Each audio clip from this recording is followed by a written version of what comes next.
Welcome back, my dear student. We are in the second part of our lecture, Teaching Reading Comprehension. Let us keep our lecture. As we mentioned in the first part, we have 3 stages to teach reading comprehension: the pre-reading stage, while reading or during reading stage, and post-reading stage.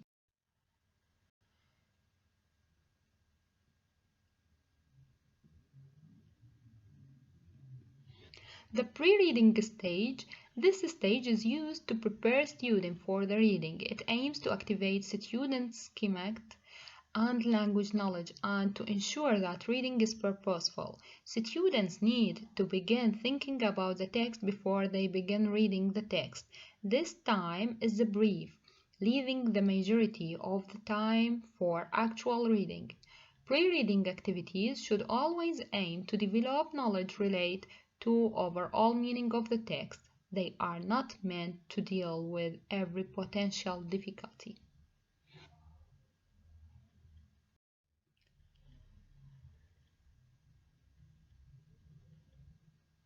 We have types of pre-reading activities, which they are brainstorming, talking about pictures accompanying a text, predicting content from title, answering a set of a question or a quiz, discussing the topic, identifying genre,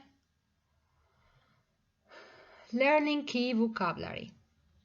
These were the activities of pre-reading stage.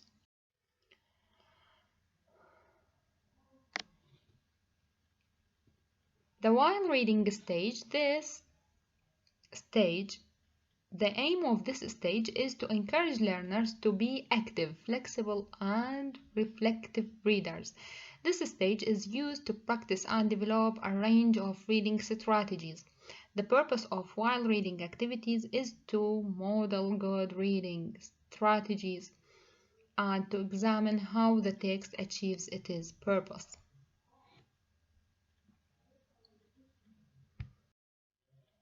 So on this stage, which we mean by this stage, the during or while reading stage, we have to follow the order of ideas in a text. Then we have to react to opinions in a text. Then we confirm expectations or prior knowledge. Then we have to predict the next part of the text from various clues. Then distinguish facts from opinion. And finally, distinguish major from minor ideas and etc.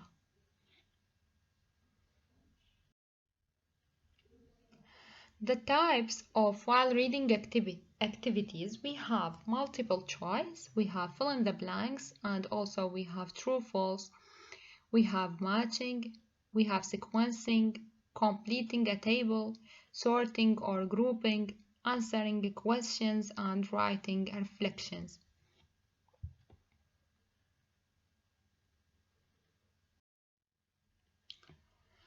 The post-reading stage should provide the student with opportunities to relate what they have read to what they already know or what they feel. Tasks in this stage should encourage students to check and discuss activities done while reading so that students can make use of what they have read in a meaningful way. In addition, post-reading tasks should enable students to produce language based on what they have learned. They provide an excellent opportunity to integrate skills.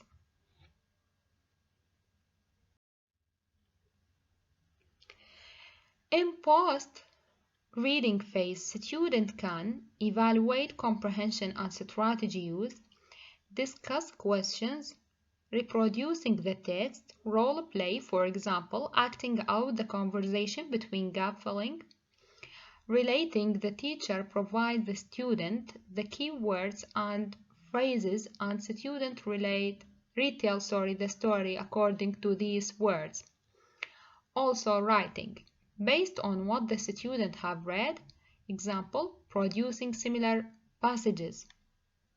Also, we have analyze, critically, and evaluate, and summarizing and paraphrasing. How to teach a perfect reading comprehension lesson. Okay, first of all, we have lesson warm-up. Since the student will mostly be sitting at their desks during a reading lesson, use warm-up period to get the student moving and speaking. One way to do this is to have students stand in a circle and ask them to tell you what they know about a certain topic. This can be as simple as giving you some related vocabulary. The second step is to introduce. Your introduction may have been made quite easy by the warm-up activity. Now, while students are seated, ask them to use some of the vocabulary they came up with in sentences and add any key vocabulary to the list. Now you can ask students to read the reading passage silently to become acquainted with the new material. The third step, practice reading the material aloud. You can do this through a series of steps. First, you should read the passage aloud, pausing where appropriate. Now you can have students read the passage by repeating sentences after you, and then call on students to read one sentence at a time. If students struggle with the pronunciation of certain words, take this opportunity to practice pronouncing them too. You may wish to have students read the passage again, silently, to focus on its meaning before moving on. The first step is practice more. With reading lessons, it is important to ensure that students understand the material as well as any new words. To check vocabulary, you can ask students to match synonyms, antonyms, or pictures, or ask them to complete sentences with the correct vocabulary words. To check overall comprehension, you can start with some true or false question. Be sure to ask students why a particular statement is true or false when checking the answers. You can also have fill in the blank sentences or basic comprehension question in the section.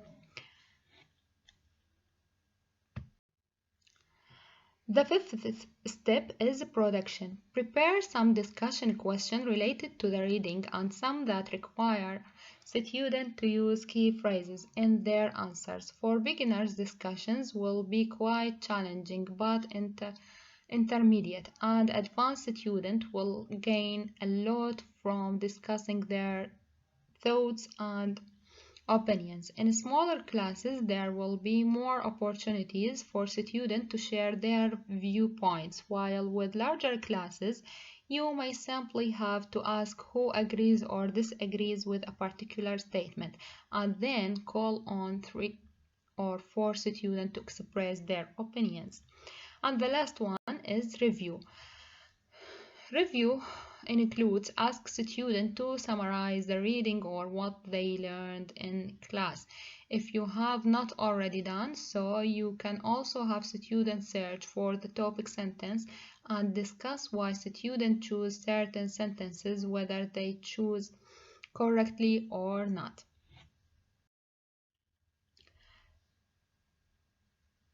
Now I think we have finished our lecture. If you have any question, please don't hesitate to leave it in the comments. Thanks for your time. Thanks for your listening. Have a good day.